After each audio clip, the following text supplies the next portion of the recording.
시청자 여러분 안녕하십니까? 네, 북한 이야기, 국제 정세, 뭐 두루두루 통일, 남북 관계 뭐 다 몰아서 네, 우리 이야기하는 매양 찻집 두 번째 시간입니다. 네, 반갑습니다. 네, 반갑습니다.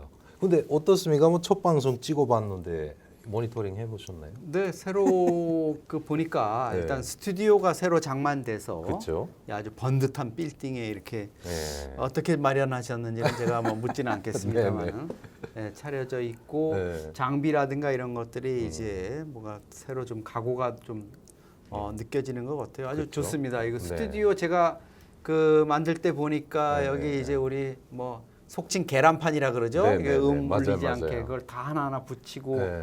바닥에도 이렇게 천을 깔고 하는 그렇죠. 정말 노고가 많으셨습니다. 네, 북한 사람들 제 힘으로 다 우리 손으로 다 했으니까. 맞아요. 기술자들 쓰지 않고 예. 직접 다 제작진이 직접 하시더라고요. 네, 역시 보면 구사에서 뭐 이것저것 다 해본 경험들이 여기 와서 살아난 것 같습니다. 자, 오늘 매양 찻집은요, 이 두 번째 시간인데 역시 오늘도 여러 가지 이슈를 많이 가지고 오셨습니다. 우리 이영종 센터장님. 자, 첫 번째인데 역시 뭐 지금 이게 거론을 안 할 수가 없는 게 북한이 또 쏘기 시작했어요. 네. 일단 뭐 7일에 쐈고, 그렇죠. 그다음에 대통령 취임식 그러니까 3일 전이죠. 예. 7일 날 쏘고 그다음에 3일 날인가 또 쏜 그렇죠. 거죠. 내가 알기로. 기본적으로 이제 북한이 미사일을 쏘면은 우리가 이번에 뭐 지금까지 14번을 올 들어서 쐈습니다. 이렇게 네, 보통 네, 말씀을 드리는데 네. 이 방송을 하면서 이제 그렇게 말씀드리기가 어려운 게 어허. 생방송이 아닌 다음에는 그렇죠. 이게 너무 이 미사일 쏘는 주기가 이제 짧아지다 보니까 네네. 이거 오늘 14번째 쐈다 그랬는데 내일 또 편집하고 뭐 이러는 시점 방송 써? 나가는 시점에는 네. 하나 더 쏘고 이러면은 쟤는 뭐 나와가지고 옛날 얘기하고 있냐 맞아요, 이럴까봐 맞아요. 네. 이게 어떻게 참 쉽지가 않습니다. 근데 네. 어쨌든 5월 4일 날 북한이 이제 네. 탄도 미사일을 발사했는데 음. 지금 이제 우리가 궁금한 거는 왜 쏘고도 음.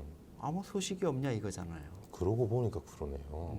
그러니까 다들 이제 지금 패턴이 이렇습니다. 네. 어떤 특정 날 미사일을 북한이 쐈다 이러면 음. 합참이나 뭐 우리 합동참모본부죠. 네네. 당국에서 이제 그거를 발사하는 걸 포착을 해서 북한이 어느 기지에서 어느 지역에서 뭐 미상 발사체 하나를 쐈다, 두 그렇죠. 발을 쐈다 이렇게 하면 군은 이제 자세하게 밝히지는 않죠.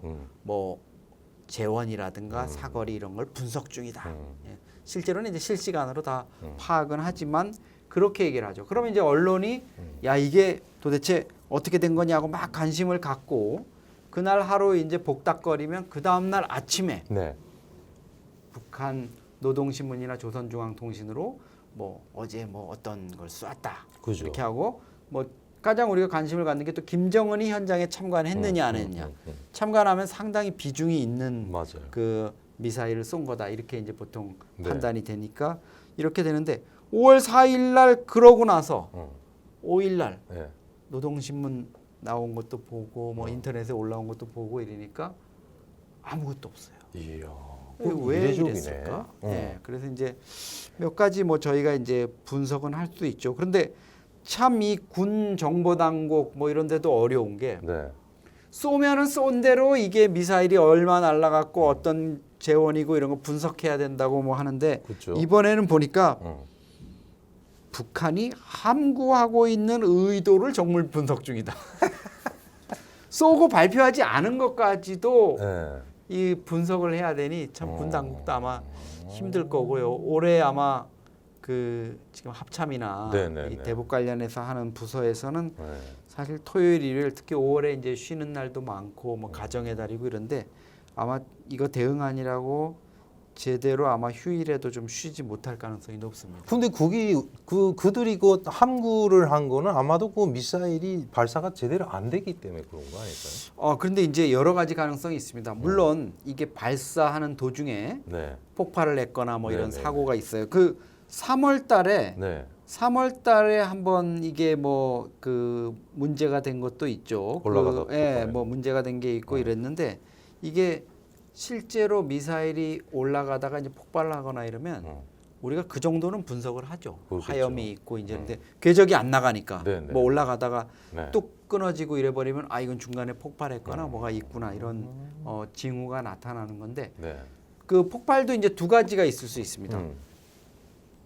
미사일이 발사돼 가지고 네. 날아가다가 네. 이게 기술적인 문제를 그냥 공중에서 폭발해 버리는 거. 이거 네. 자연이 그냥 폭발하는 거예요. 근데 어떤 경우에는 네. 야 이게 날아가는데 위험하다. 어. 잘못하면 이거 뭐 평양 어디 떨어질 것 같다. 이게 중간에 제대로 뭐가 이상이 생겼다 이러면 그냥 올라가는 시점에 네네. 바로 벗어나자마자 네. 거기가 뭐 바다거나 뭐 외곽이거나 여기서 터트리는 게 안전하기 때문에 거기서 터트려 버리거나 아니면은 이제 상당히 날아간 다음에 네네. 인위적으로 어느 시점에 폭발시키는 거 또는 성능이 딱 올라가면서 성능이라든가 모든 게 다 이제 시험이 끝났어요. 네네. 그러면 더 날아가도 이제 그건 볼 필요가 없는 거예요. 그러면 이제 폭발시키는 경우 자체 이런 폭발시키는 경우가 거죠? 있어요. 근데 이제 그런 경우면은 바로 이제 그 군이나 아니면 우리 군이 이제 미사일 관련해서 뭐 지금 이제 윤석열 정부가 출범했지만 그렇죠.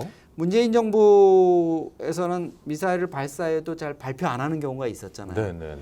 그래도 폭발을 했거나 이런 이상이 있으면 일본 언론에서 나오죠. 보도가 나오거나 아니면 미국 쪽에서 이제 뭐 뉴욕 타임스나 이런 데서 그렇죠. 나오는 경우가 있기 때문에 이번은 이제 실패한 경우는 아닌 것 같아요. 하여튼 근데 또 임박해서 7일 날에 또 쐈지 않습니까? 네. 이것도. 네. 이것도 역시 함구하고 있는 거죠. 그렇죠. 이게 지금 이제 계속 좀 그 보도를 안 하고 있는 거. 그러니까 실패라기보다는 네. 실패해서 뭐 발표를 안 한다 이런 가능성보다는 북한이 뭔가 이제 의도가 있는 것 같아요. 그래서 몇 가지 견해가 나오고 있죠. 그러니까 발사를 했는데 이거 자체가 그렇게 무게 있는 미사일이 아니다. 뭐 자기네들이 보기엔 화성 17형이다 뭐 이런 네네. 것들을 시험하기 위한 이런 게 아니고 통상적인 미사일 발사다. 이렇게 이제 분석할 수도 있어요. 근데 그렇게 되려면 이거 자체가 우리가 보기에 뭐 순항 미사일이라든가 네네. 단거리 탄도 미사일이라거나 이래야 되는데 그렇죠. 이번의 경우에도 사실은 보면은 약간 뭐 중장거리 미사일 이 정도 급은 된다고 지금 보고 있잖아요. 근데 발표를 안 했으니까 이제 더 의구심이 생기는 거고 그 전문가죠 장영근 항공대 교수 이분이 네네. 이제 상당히 좀 신뢰도 높은 분석을 많이 하는데 네. 3월에 화성 17형 쐈다가 실패했잖아요. 네네. 북한은 성공이라 그러지만 그렇죠. 그때 한 7, 8km 올라가다 폭발해서 네. 뭐 평양에 뭐 파편기가 비가 쏟아졌다 뭐 이런 네. 얘기 나오지 않습니까? 근데 그때 실패한 부분을 좀 이번에 만회하기 위해서 제대로 화성 17형을 제대로 뭔가 1, 2, 3단 뭐 보강해서? 다 갖춰서 쏜 게 아니라 일단 로켓만 가지고 쏜 것 같다. 그랬을 가능성이 있다. 이런 얘기를 해요. 네네. 아니면 1단 엔진에다가 연료를 조금만 채우거나 네네. 멀리 날아가지 않게 아니면 중간에 연소가 중단되는 것처럼 연료를 조금 넣어서 그런 방식으로 이제 좀 북한 나름대로 컨트롤을 했다. 그러니까 이게 실제로 미사일을 풀 거리로 날아가는 풀 사정거리로 날아가는 이런 실험을 한 게 아니라 자기네들 나름대로 어떤 부분적인 실패를 만회하기 위한 실험을 했다. 이게 이제 두 번째 가능성으로 거론이 되는 거죠. 근데 통상 이게 5월이면 저도 기억을 하는데요. 대체 보면 그 북한군이 포사격 훈련을 하는 시기가 5월이거든요. 네.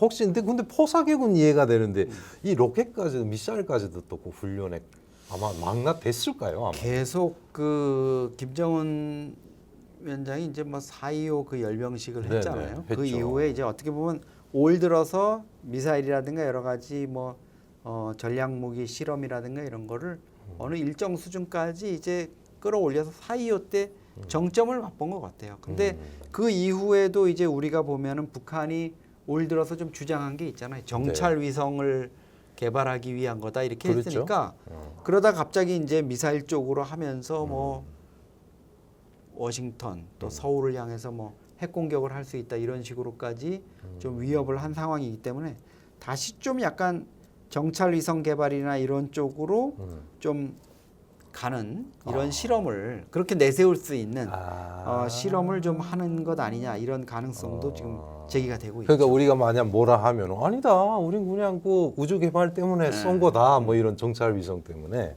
근데 그렇지만 아무튼 이게 대통령 취임식을 앞두고 쐈다는 거는 그네들도 뭔가 의도는 있겠죠. 그렇죠. 그런 부분을 이제 좀 겨냥했을 수 있고 그리고 문재인 정부와는 이제 사실 뭐 또 끝이 났으니까 그렇죠. 아마 윤석열 정부에 대해서 자꾸 북한 말로 이제 재미없게 하면 우리가 또 문재인 정부 때보다는 또 호되게 더 몰아쳐서 네. 윤석열 정부를 집권 초기부터 출범 초기부터 좀 힘들게 피곤하게 하겠다. 네. 김정은이가 얘기했던 거 있잖아요. 네. 발편잠을 못 자게 하겠다. 맞아. 그거거든요. 그러니까 남쪽을 좀 괴롭히기라도 하겠다 이런 게 있고 뭐 결국은 2018년 봄에 정상회담하고 네네네. 이러면서 뭐 이젠 그런 걱정이 없어졌다 이랬는데 그게 다 이제 허구였다는 그러네요. 거. 네, 그냥 사탕 발림이었다는 게 이제 드러난 거죠. 그러네요. 자, 일단은 그러면 이게 차후에 또 예측이라고 할까요? 일단 뭐 언론에서 일부 보니까 뭐 7차 핵실험 네. 그 가능성도 의논을 하고 있는데 어떻게 보십니까? 근데 이제 저는 그 전문가들이 이제 많은 분석을 하고 뭐 이게 폭발한 거다 아니면 컨트롤을 한 거다 뭐 이렇게 얘기하는데 사실 저는 북한이 미사일 발사 시험을 어느 정도 규모로 이번에 2차례 한 거는 맞다고 봐요. 그렇죠. 근데 제가 보기에는 미국을 통해서 미국 바이든 정부가 중국이나 러시아하고 지금 관계가 많이 안 좋지만 북한 문제에 있어서만큼은 뭔가 중국에다가 압박이나 협조 이런 것들을 가했을 가능성이 있을 것 같아요. 그러네요. 그리고 중국은 지금 내부적으로 올 가을에 이제 20차 당대회 통해 가지고 맞아요. 예. 시진핑이 지금 사면임에 해가지고 앞으로 장기 집권하는 이런 거에 털을 닦아야 되는데 자꾸 북한이 옆에서 못 살게 굴고 또 북한이 못 살게 굴면은 자꾸 그 허튼 짓을 하니까 미국이 그걸 가지고 자꾸 중국을 압박하고 왜 저 북한을 설득하지 못하냐고 안보리에다가 제기를 했는데 중국, 러시아가 거부권을 행사해서 이게 해결이 지금 안 되고 있잖아요. 그렇죠. 그거는 북한 입장에서는 다행스러운 걸 수 있지만 중국, 러시아 입장에서는 북한 편을 들어주기는 하지만 네. 감싸면서도 이게 갈수록 점점 부담스러운 거예요. 홈이 난방이네. 예. 미국이 자꾸 압박하는 것도 문제지만 그렇죠. 너희 왜 자꾸 그 북한 감싸냐 이러는 것도 문제지만 네. 중국도 지금 뭐 상하이니 뭐 어디니 전부 봉쇄안이라고 난리잖아요. 코로나 그렇죠. 때문에. 그런데 김정은이가 자꾸 이런다? 아마 한 소리 했을 수 있죠. 야, 좀 가만히 있지 않을래? 그러네요. 야, 이렇게 피곤한데 꼭 너까지 이래야 되겠니? 이런 상황이니까 북한 입장에서 그럼 우리 뭐 통상적인 미사일 시험 어느 나라나 하는 미사일 시험 이런 거 많이 주장하잖아요. 북한이. 네네네. 그런 거 하는데 그래 뭐 미국을 뭐 어떻게 핵 공격을 하니 서울을 뭐 어떻게 불바다를 만드니 이런 소리는 안 하겠다. 조용히 하겠다. 뭐 이 정도 선에서 좀 뭔가가 있었지 않았을까 그런 생각도 들어요. 그럴 수도 있겠네요. 보면은 뭐 갑자기 또 우주개발국 타령이 나오고 뭐 소위 비행장인지 뭐 발사장인지 이런 게 나오고 하는 거 보니까 그런 맥락에서 보면 그죠? 7차 핵실험도 사실은 연초부터 북한이 미사일 쏠 때부터 계속 언론이나 뭐 정부 당국이나 군사 전문가들이 7차 핵실험 얘기를 했잖아요. 네네네. 근데 안 하잖아요. 북한이. 네. 그러면 이게 결국은 아직 뭐 그 풍계리 갱도 복구라든가 네, 네. 3번 갱도 그 무너뜨렸던 게 네. 복구가 안 돼서 준비를 하는 건지 그래서 준비가 되면 이제 핵실험을 할 건지 네. 아니면 계속 연기만 떼는 건지 실험을 할 것처럼 그것도 한번 지켜봐야 되고요. 그동안 너무 이제 언론이나 전문가 그룹이나 이쪽에서 7차 핵실험 가능성을 너무 띄운 거 아닌가. 속도 역으로. 좀 지켜보면서 정확히 우리가 판단을 했어야 되는데 사실은 언제부터 계속 뭐 김정은 생일 때 뭐 1월 8일 또 김정일 생일 때 2월 16일 날 또 4.25 때 뭐 핵실험을 할 거다 이랬는데 안 했거든요. 그러면 우리가 그동안에 북한의 핵실험을 봐왔던 그 시각에서 좀 볼 필요가 있겠다. 왜냐하면 2006년 10월에 1차 핵실험을 하고 나서 북한이 2번 김정일 때 하고요. 그렇죠. 김정은 들어와서 4번을 했잖아요. 그리고 그때 많은 전문가들이나 정부 당국 판단도 6차 핵실험까지 마쳤으니까 이제 더 할 필요가 없다.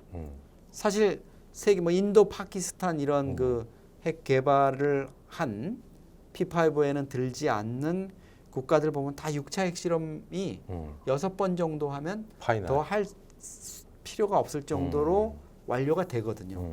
그랬기 때문에 그 북한도 6번 했으니까 이제 됐다. 그리고 그동안에 상당 기간 없었어요. 그렇죠. 없었기 때문에 지금 7차 핵실험을 북한이 과연 꼭 할 필요가 있을까 하는 부분, 그 부분도 한번 염두에 둘 필요는 있죠. 네, 일단은 뭐 최근 북한 미사일에 관한 이야기를 해봤습니다. 자, 이렇게 해서 아마도 4회째인데요. 다음 시간 또 기대해 주시면 감사하겠습니다. 자, 신박한 방송 묘향 찻집이었습니다. 네, 수고하셨습니다. 오늘도. 네, 안녕히 계십시오.